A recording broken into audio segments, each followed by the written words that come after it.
All right, everybody. I think we've got our tech issues sorted. So thank you so much for joining us this morning. I would like to acknowledge that I live and work on the unceded traditional territories of the Musqueam, Squamish, and Tsleil-Waututh Coast Salish people. I'm really excited to have Krista here with us today. Krista is a two-time Olympian, an author, a speaker, and a mom. She went to the Olympics as a rower both in 2008 and in 2012, and won a silver medal in women's 8 rowing at the 2012 Olympics. Her career started at SFU, and then from there she moved on to Ontario to train. And I'm really excited for her to talk to us about kind of that journey and what happens after, what happens when that career ends. So Krista, thank you so much for being here. I'm gonna stop my screen share and then we'll put it on you so everybody Ooh. can see you. Can I see me? Oh yeah, there we go. Yeah. Hello. Thank you. Thank you so much for having me. As well, I'd like to acknowledge the native lands which we dwell. I'm a settler and uninvited guest on the Tsleil-Waututh, also known as North Vancouver. I want to thank you, Amy, for arranging all of this. I know there's a lot of work. We were just kind of in our technical difficulties chat room. We were just saying how much work it is to get everyone together, and I really appreciate it. As well as Heather for connecting us. Women connecting women is super important and awesome. And I'm just really happy to be here to share some of my experiences, which are unique. And I think in the beginning, I want to just make the little disclaimer that I'm no expert on, transition in general, but I am an expert on me and my journey. So I'm here to share my unique experience. And I think a lot of people can relate to transition, whether or not it's sport or in their life, changing relationships, changing jobs, reinventing yourself. I think everyone can relate a little bit to the transition from sport and beyond, or high performance sport and beyond. I just wanted to make a point of that common ground. I've got some notes here, so I'm going to be looking down a little bit. Inevitably, a high performance sport career ends. So that is either by choice or not. And for me, my sport journey ended by choice. And so I think, having watched other athletes, the journey that ends out of one's choice can be even more challenging. However, I would say that my personal journey beyond the finish line and beyond sport was challenging as well. So one of the things I've noticed about myself in that is that I'm not a huge fan of change. I like to kind of, I like to stick in what I'm doing and stay there. I lean into that comfort, and even within a realm that is challenging, I'm happy to be doing a routine and sticking in my thing. So I've noticed, having had what is it, so I retired in 2013, so it's been 7 years, so 7 years of different changes in my life, and I noticed I get a little wiki in all of them. So maybe it's a personal thing, but I'm sure some of you also don't love change. So for today, I thought about this and what I wanted to talk about. And first, I'll kind of go over a little bit of my journey. Who am I and what did I do in sport? As anyone watching probably doesn't know me. When I retired, what did I do beyond the finish line? Where am I at now? And what would I tell my younger athlete self? So, who am I and what did I do?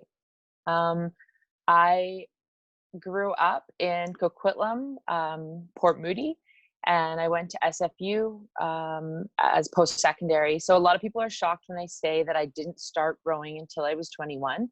I didn't start rowing until I went to Simon Fraser University. That's not super uncommon in the rowing world, I don't think, because I feel like a lot of my athlete friends also started either in their late teens or really ramped up in their university career, whether they dabbled in high school and junior rowing. Still gets pretty serious at the university level. So that's where I began my journey. My sister actually started rowing before me.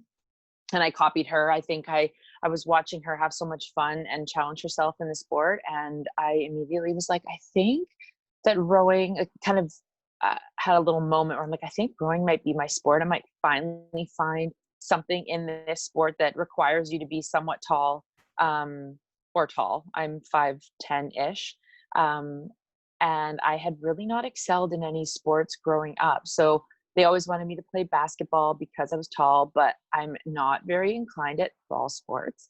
I I just I don't like everyone up in my grill, and I just shied away from that. I did play volleyball, and I started going to the gym back when just ladies gyms opened. I would go and I did spin and I did boxing. So I liked working out. My dad was always into cycling and doing something. So I had that kind of leadership and a role model in my home. And I always like to do things active, but never really, you think someone who's an Olympian, you're like, oh, they must have been great in every sport or super athletically inclined. I definitely wouldn't put myself in that category. So when my sister started rowing and I decided to try it out as well, it was exciting and cool for me to kind of find a sport that I connected to right away. Like right away, I got on the water and was like, oh, this is my thing. I feel like I, on some level, got it. I wanted to do it more. Even, 5 a.m. practices, and I was down for it, which at the time my sister kind of laughed at me because I was 21. I was in the prime of, my partying days. And Leah was like, there's no way you're going to get up early for this sport. There's just no way. Like you sleep in, you go out partying, blah, blah, blah. And all of a sudden here I was like getting up, I would wear my tights to sleep if I had to, if I was going to feel like I didn't have enough time in the morning. I'd get up, brush my teeth, and I'd head down to that water. And I loved it. So that was where it all began. And where it went was kind of immediate. I think maybe other people can relate in terms of when you find a sport that clicks for you, you immediately start, or I did, to think and plan ahead. So what could I do? Where could I get to? For rowing, it's so clear that you start rowing and then the jumps are kind of university level and then national team if you keep going, or you retire at university level, and that's cool too. But I started looking at the stats. I looked at the national team women. I was paying attention to their scores. I thought, this was 2001. In my head, I thought 2004 was a bit lofty for the Olympic goal, but 2008 was reasonable. It seemed far off, but reasonable, and a little crazy for someone who just started a sport to be thinking about being an Olympian. But I don't know. That was just what I did. And I just leaned into that, I guess. And I followed what I had to do, kept paying attention to what the national team women were doing. And come 2003 or 4, so after a few years of rowing, really competitive at the university level. You go to a lot of different Canada Cups. We traveled a fair bit in Montreal, across Canada at least. We went to English Henley one year, which was really fun. So you got a taste of like the travel and the competition, a lot of different races. And I got an opportunity, actually via a friend who was also rowing, to go and chat. Well, I didn't really get the opportunity. She did, to go and chat with the national team coach. And I jumped on the ferry with her to go over to Victoria and I had hopes that I could maybe sneak in and talk to him too. So off we went. And I remember that weekend we chatted about rowing and our goals the entire time. And sure enough, once she got out of her meeting, another athlete was supposed to arrive. She didn't arrive on time. And I somewhat smoothly got myself into a meeting situation with the national team coach at the time, who was Al Morrow.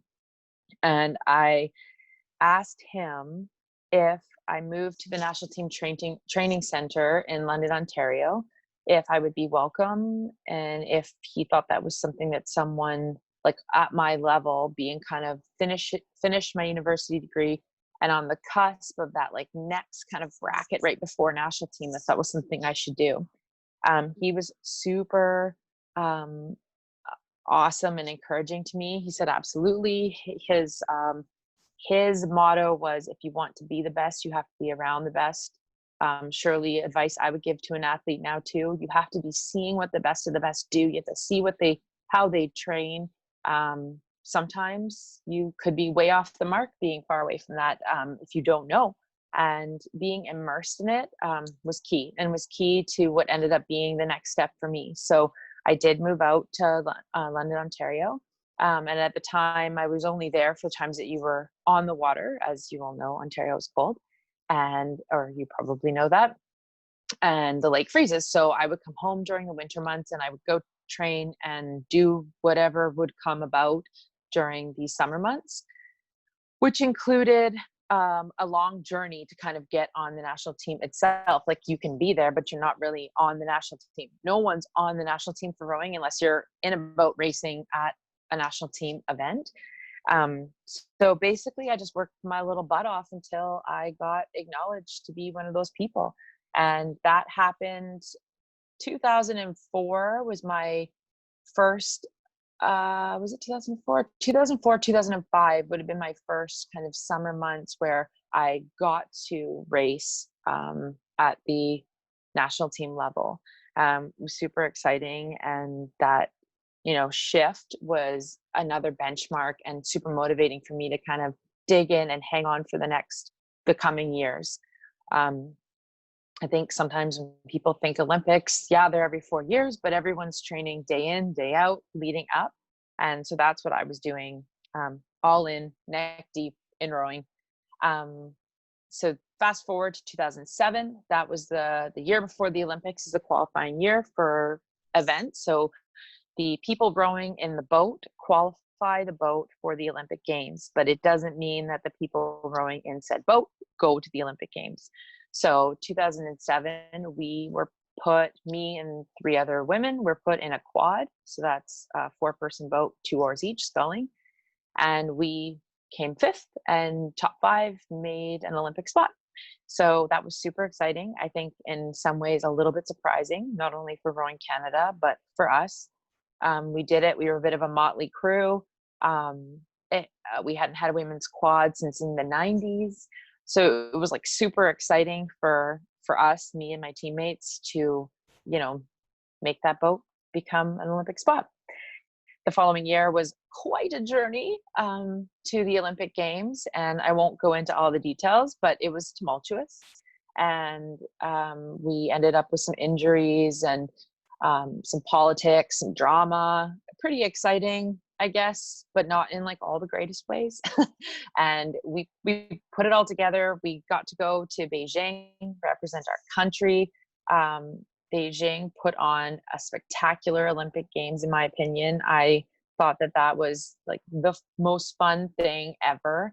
My family went, and we continued to like slog through some of our challenges, and ended up, we landed 8th of 8, and we, smiled beyond the finish line. I remember my teammate Janine and I kind of joked about being done and like getting ready to like go and have some fun and party.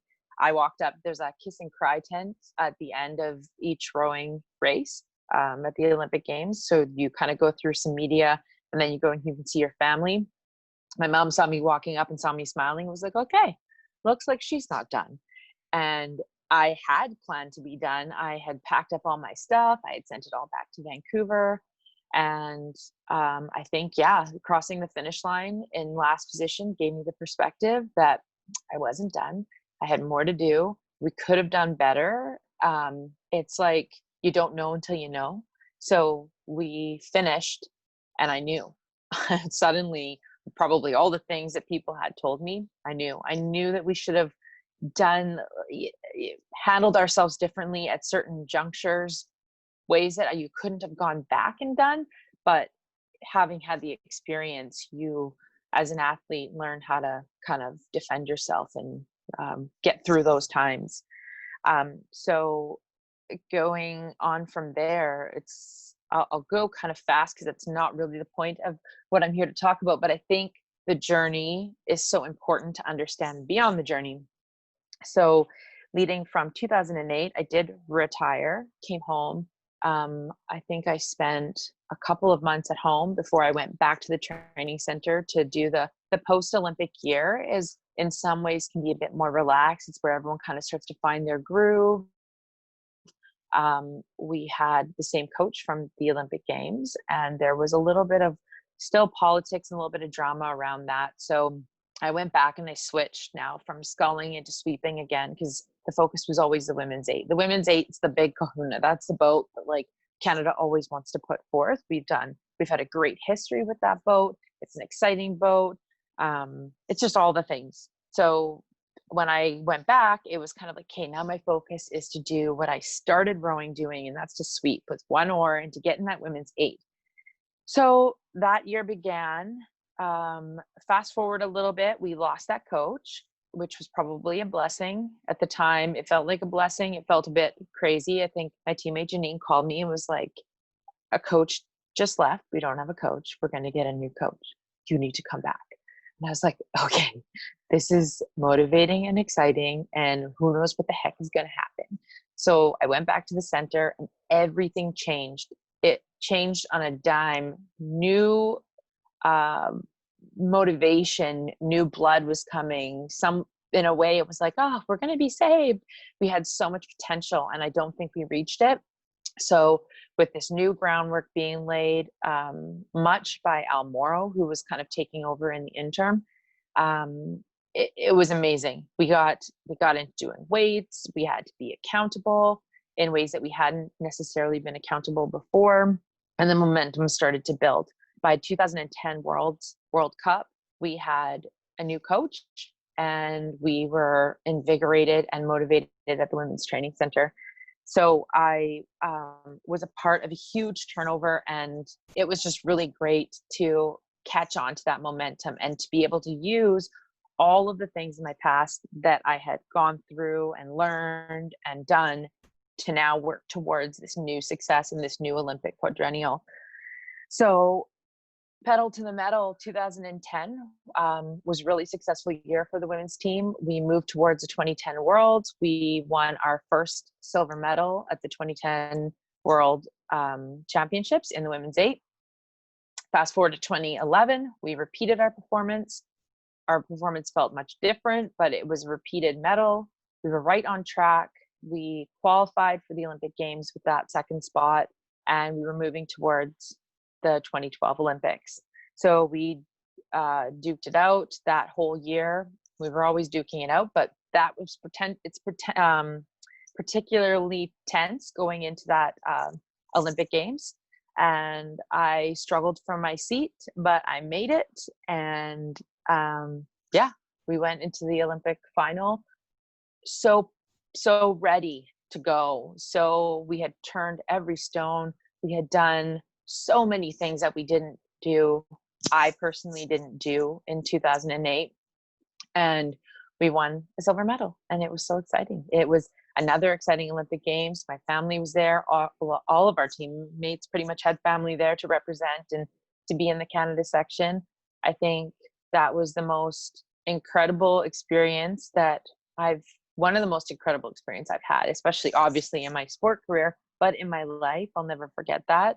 And yeah, it was just the coming together of all the things and all the moments that we went through and endured to get that dang medal and to put it in my underwear drawer forever. I'm just kidding. So once you cross the finish line, what the frick happens? And when you're finished your sport career, what happens? It all kind of, I mean, even in right now, it's like you come to that pinnacle moment. It's like, she won her Olympic medal. You're so excited. And then you can even feel the energy start to like, okay, now where do you go? And so for me, that is when my Olympic journey finished. When my high performance journey in sport finished, we did another world kind of for fun beyond that. So I didn't officially retire till 2013. But it was over. And now what am I going to do? Now I'm 33. I've spent all of my time, all of my resources. I've put all of it into this journey, and now it's over. And I it didn't fall apart per se, but I really had to go soul searching. And from that point until this 7 years, it's been, a long road. I wanted to reinvent myself. I went into fashion merchandising. I did a fashion merchandising degree. I was like, I'm leaving sport. I'm going to do this. This is another thing that I'm interested in. I wanted to tap into another interest. I think that that's super important when you're finished your sport, or even before you're finished your sport, to tap into other interests, develop yourself as a whole person. I'll maybe talk about this in a moment, but I would tell my younger athlete self to go back and to make sure you're developing your whole person, because the sport is kind of like a drug. That journey, you're so fixated. I was so protective of it. Oh, if I do anything else, it won't be as good as I can be, and I won't be able to do it. And if I get a job, I can't work and do this. There's too many hours. Like, it was taxing. It took everything out of me. I wouldn't change a thing.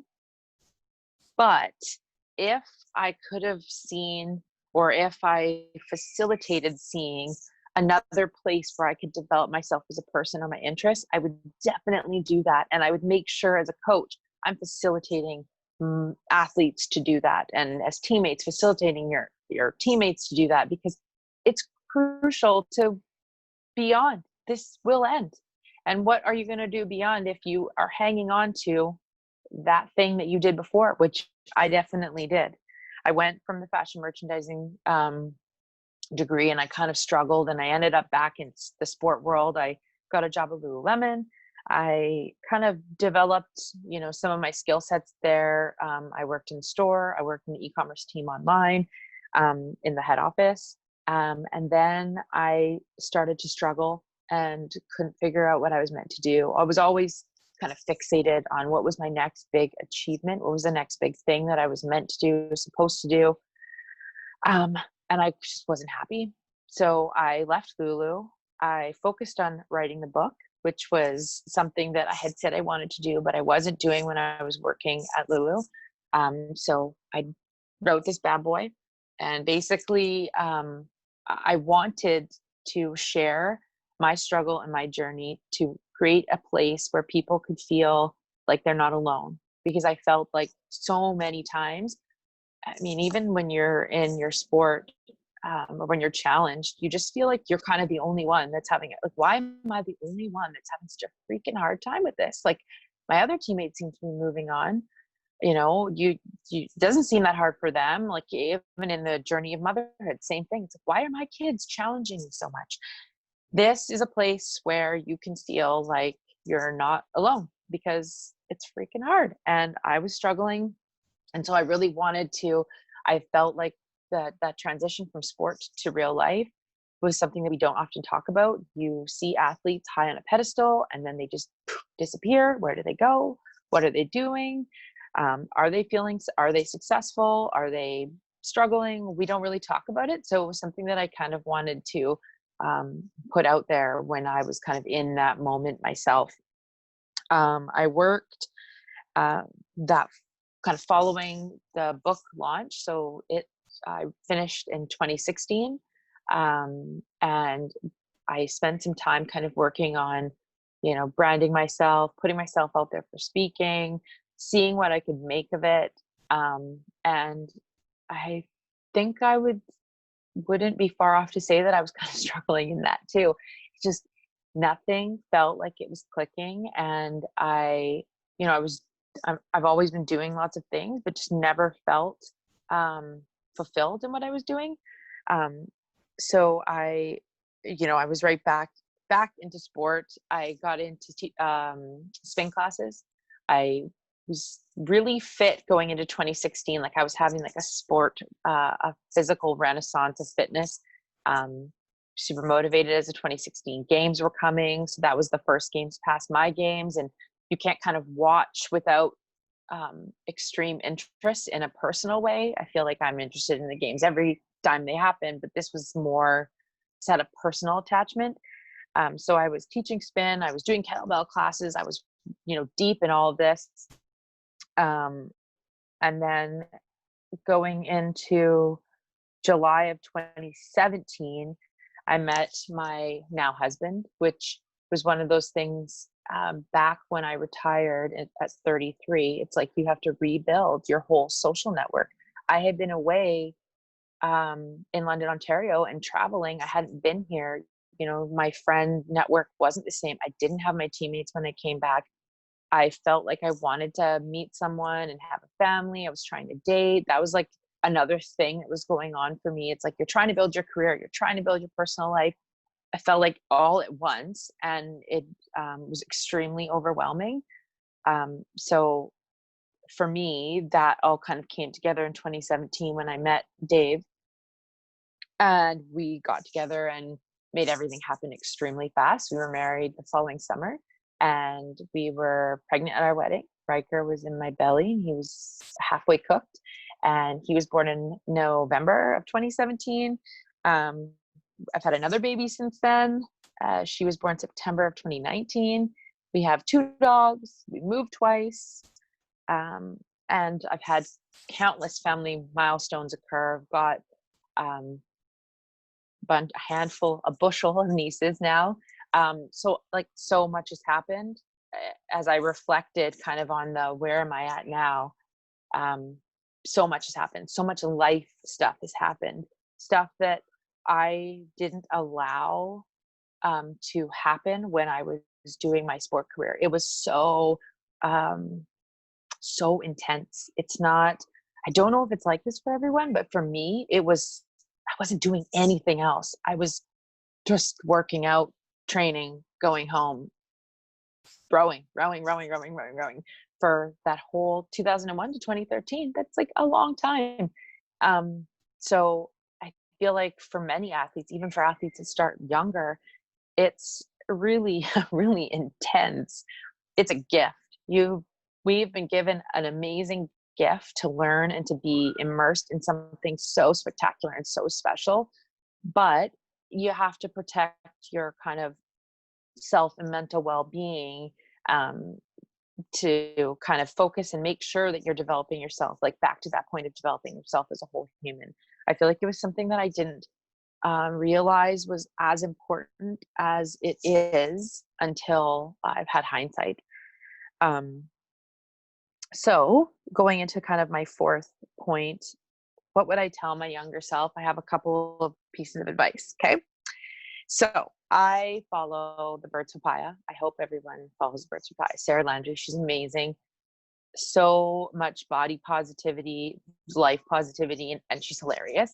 And she was talking one day on her Insta stories about, she asked the question, was there ever a job in your life that you wish you could go back to now and be happy and enjoy and be present in? Like that job that you did as a stepping stone that you were kind of constantly trying to get away from, whether it was like a fast food joint, serving job, I don't know, whatever it is for you.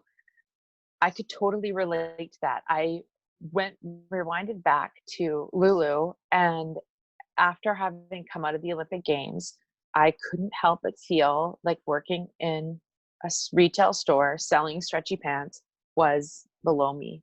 And I think I didn't do myself any favors by allowing that to grip me and take hold of me. I think I should have enjoyed where I was. I made friends. I have connections now that I still talk to. Like, there were so many positives about that. And I wish I could have just sunk into that time and appreciated it. And that really is so huge in terms of the point for all parts of life. I wish in some ways I could have enjoyed some of my sport career more. I should say I, as a more type A individual, I'm always being hard on myself. I'm never able to just be proud and be in the moment and be kind of set and okay with where I'm at. And I think I have to constantly, I'm probably a little bit better now, a little bit.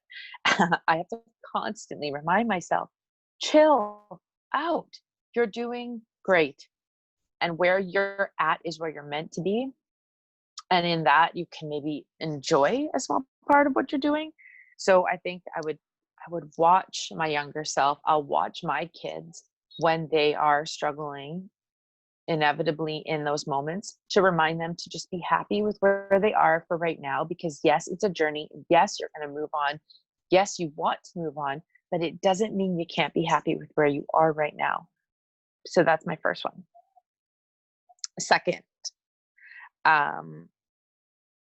expanding your whole self. So back to that original point that I was making. I talk a lot about transferable skills in my book, and there are so many. And I give a bit of a list here, a bullet pointed list for people to kind of reflect on some of said points.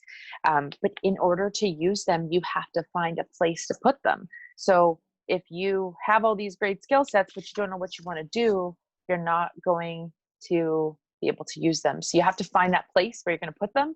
But you're always, I mean, any athlete that's gone through, not even high performance, the perseverance, the time management, being a team player, leadership abilities, goal orientation, competitive drive, confidence, strong work ethic, persistence, endurance, discipline, responsibility, loyalty, trust, ability to take criticism, resilience, flexibility, and coachability. Like, damn, we build ourselves through sport. One of my favorite quotes is that sports don't build character, but they reveal it. And I think that that is so true. I think that sport is such a healthy place to outlet and to learn about yourself and to find who you are, because it pushes you in a way that like real life doesn't push you. And I think when you learn that skill set, it never dies. You always have it. You're always an athlete at your foundation and your core, but you have to find a place to reinvent yourself and to use it, whether it's to mom or to spin or to work in the corporate world, science, whatever that is for you. And my last point that kind of leads into a couple more points is to build a tribe and surround yourself with like-minded people and find something you're passionate about. So I think that when you surround yourself with like-minded people and people that are also passionate about what they're doing, you will inherently find that thing as well. So for rowing, that set the example, because I was in such a tight-knit group for so long with women who also wanted to do exactly what I wanted to do. We were all similar. We were so similar in so many ways, so different in so many ways. We came from different places. We had different parents, different parenting styles that we grew up in, different universities, different, everything, different interests on the outside, different histories coming into our sport. But one thing was common. We wanted to go to the Olympics and we wanted to win a gold medal. And that made so many other things come together and align for us in common ground. And it was such a special, unique bond that I built with those women that it was impossible for me not to try and want to find that again beyond the finish line. And so I think that that piece of advice of finding people who are doing good and driving themselves, you can't be let down by that. That'll always be a great thing. And when you find the thing that you're passionate about, tie this to a strong why and or your why. Finding your why. Why do you do what you do, and why are you motivated to do what you do?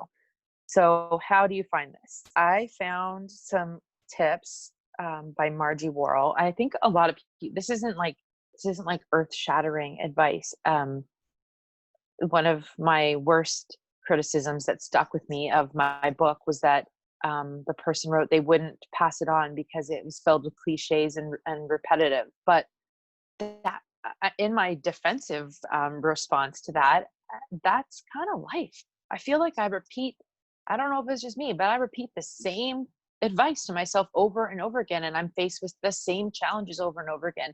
And at the end of the day, there's not rocket science to really overcoming these things. It is repeated, and it can be cliche, and sometimes we're motivated the most by cliche taglines, just do it, or whatever the case may be. So I don't I kind of came to resolution with that little niggly feedback, in that I'm not scared to be repetitive and cliche because it is what it is. But I found this little nugget in giving some points to finding your why. And so I thought I would pass this on.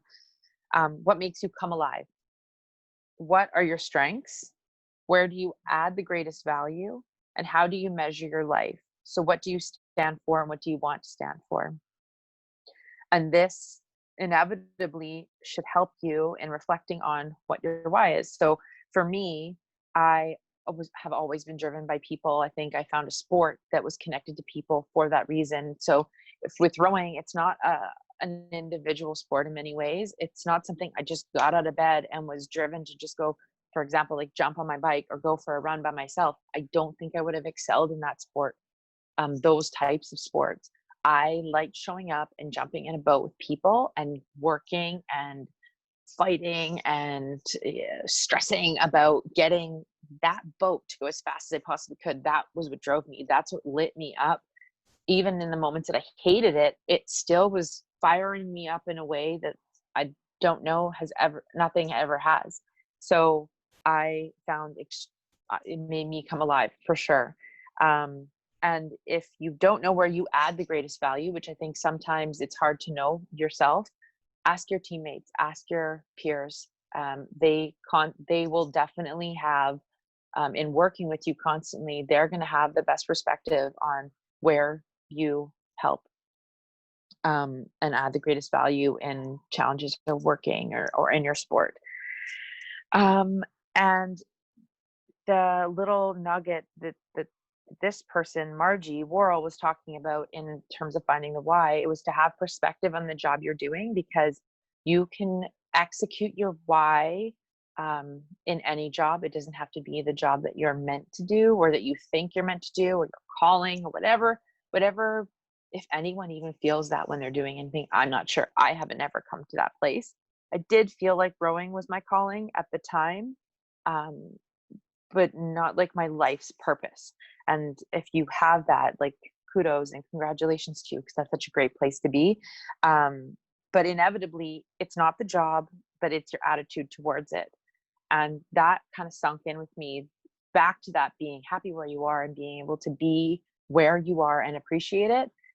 The attitude you take towards anything you do will help you feel more mentally positive, more grounded, and more motivated, no matter what the job. So that is my, I think, last little nugget. I think my sport, my family, and what I've done pre and post rowing career have all kind of been intertwined, and I have so much more journey to go. I'm now 40 and 2 kids are keeping me busy. And I don't exactly know what I'm going to do next, but I think life has a funny way of just helping you navigate and kind of find your why too. So I think I have to constantly remind myself, once again, to be happy with where I'm at and to know that you can reinvent yourself and you can come up with different ways to live your life and execute your goals at any moment. So yeah, I think that's it for me. Thank you so much, Krista. I really appreciate you sharing your story, because I think there's so many aspects of it that even I found myself, I'm like, yep, was there, went through that. And I think it's so important for everyone working in sport to kind of understand that like this process is real, like this transition happens, and it's hard for all athletes, whether we talk about it or not. So thank you for sharing that. I'm going to ask you a couple questions because I'm super interested. This is something obviously really close to my heart. I want to know kind of, so you made the decision to retire. What happened with Rowing Canada? What happens with that relationship when you make that decision? I don't know if anything formal happens. I have seen some athletes get a bit of a send off. So like more high profile athletes maybe, or I don't really know how that works. Say whether they, give a press release or, you sometimes see like formal goodbyes for like Olympic athletes, like this person's retiring and moving on, saying goodbye to them.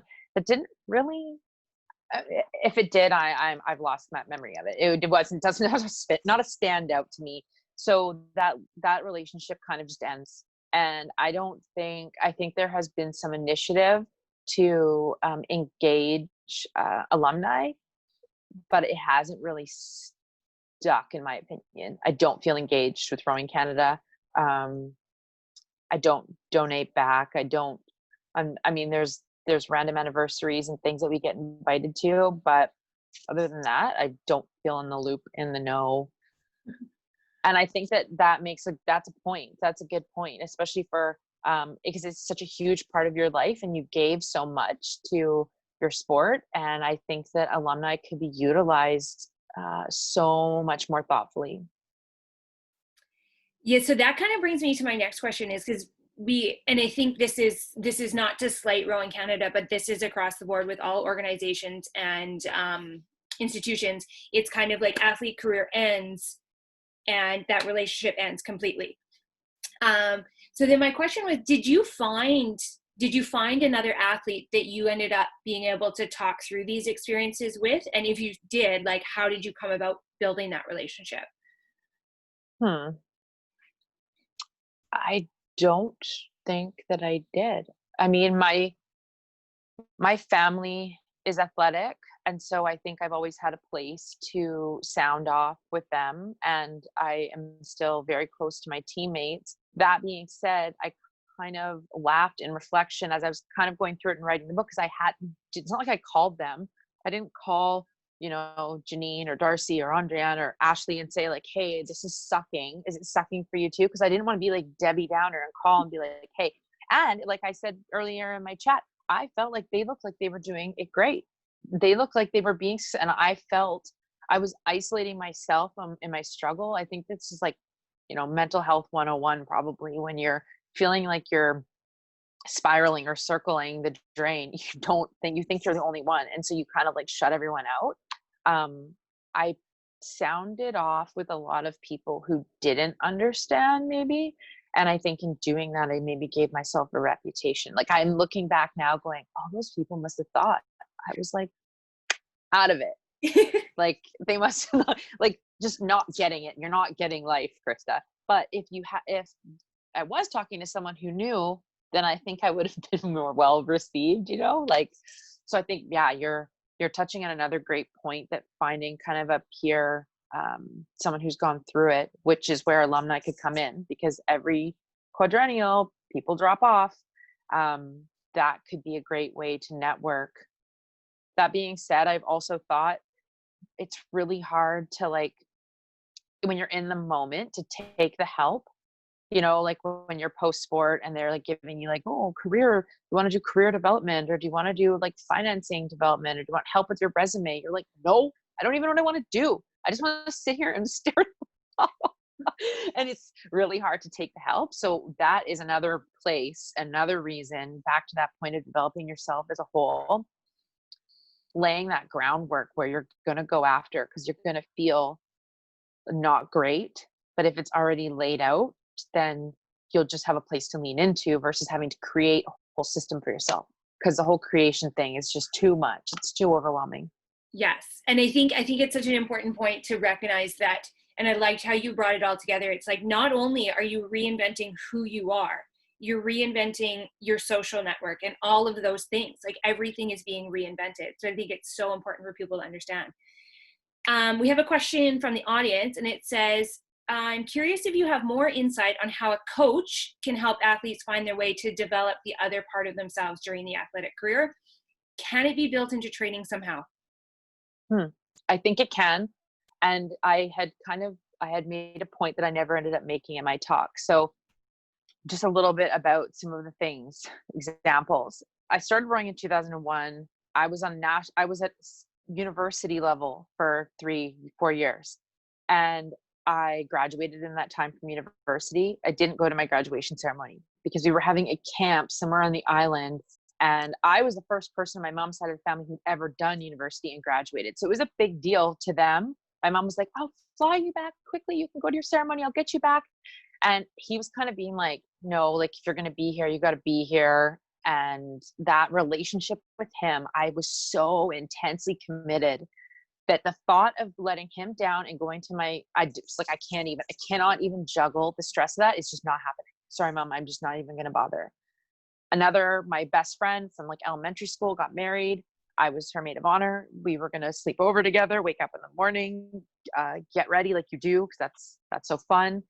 And he wanted me to come down to the water in the morning and like do time trials. And I remember being like so torn, like crying, trying to, can I call you, talking to him about it, talking to my mom about it, talking to myself about it. I was so torn. Once again, that relationship was so, your coach is so important to you, what they say to you, how they make you feel. And he had me wrapped around his little thingy. And I didn't end up going to time trials. I stood up for myself. I was like, no, this is over the top.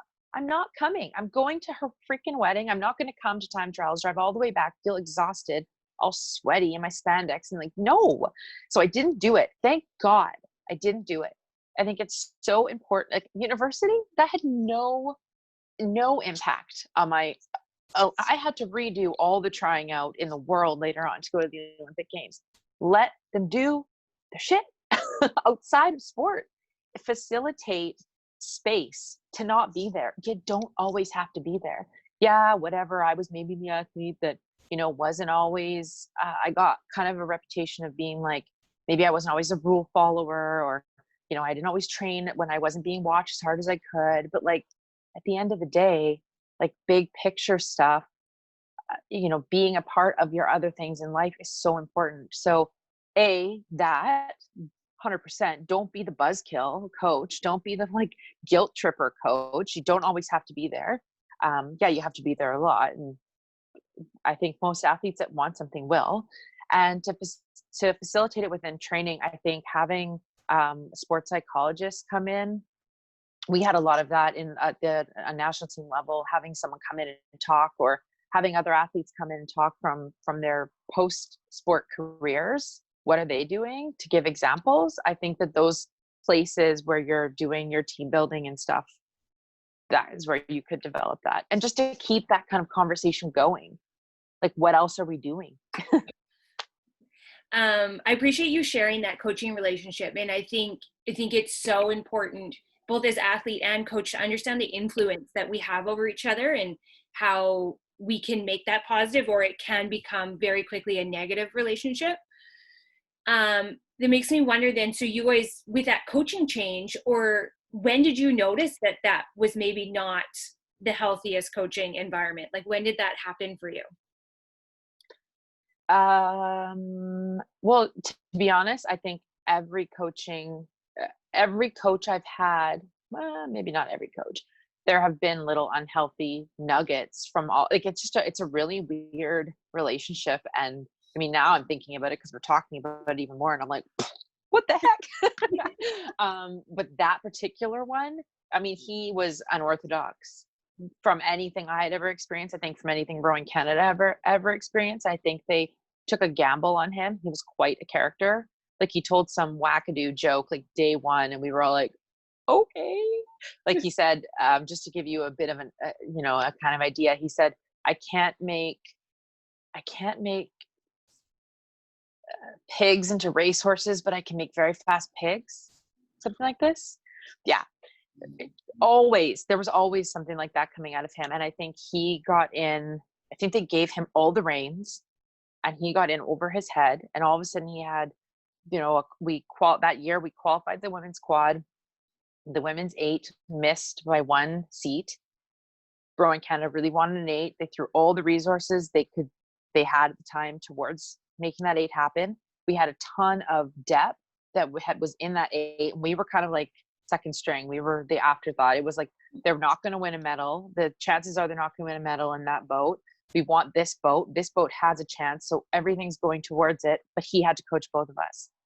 So in that, and just in his style, like, his selection style wasn't formal. It was like, how do I feel today? And if you don't want to do weights and they're on your heart, don't do them, and these kinds of things. So he had a really like laissez-faire approach, which had been successful and was successful, I think, with small amounts of people. two people, if you're just like a coach and those two people work well with you, great. But when it starts to get up to 20 people, I think he was just drowning in his style. And it was pretty obvious the whole time, but you were lucky if you could make it work for you. You were lucky if you felt like putting you in the boat that day, Yeah. if you could make that happen. So I think as an athlete, you definitely have to like be adaptable to like your coach and like, in a way, like make them work for you, like make, even the weirdest, kookiest coaches, if you can get what you're wanting out of them, then that's, I think, a skill of an athlete. And unfortunately, for some, that will be their demise. Like your coach could literally limit your story, limit your ability. So, yeah. Yeah. I appreciate you sharing that story. And I think it's a good example of understanding that, all coaches, as coaches, we need to be able to adapt, but also as athletes, we need to learn those skills. We had an athlete panel the other day, and they talked a lot about learning to self-advocate, which is such an important skill, both as an athlete and as we move into that transition. That is all of my questions. Let me just double check. It looks like we got all audience questions. I want to say thank you, and I really hope people do check out your book, regardless of whether it has cliches. I mean, sport is cliches. I think sport itself is a cliche. Yeah. Right? But thank you so much for being here. People can get your book by emailing you, correct? Yeah, that's the best way. I have a ton of copies at my house, and I can sign a copy and mail it off to you. That's the easiest way. So if you just want to email me, I think my email is on my website, but you can link it maybe, or yeah. So everybody will get a follow-up email that has your email address or how to get the book in it. So we'll make sure it's all in there. Awesome. Yes. Thank you to everyone for joining us. Reminder, we have one more talk this afternoon. Liz Liedl is going to be talking about body image, which I'm super excited about, another important factor in females and sports and life. So thank you again, and hopefully we'll see you this afternoon. Yeah, thank you.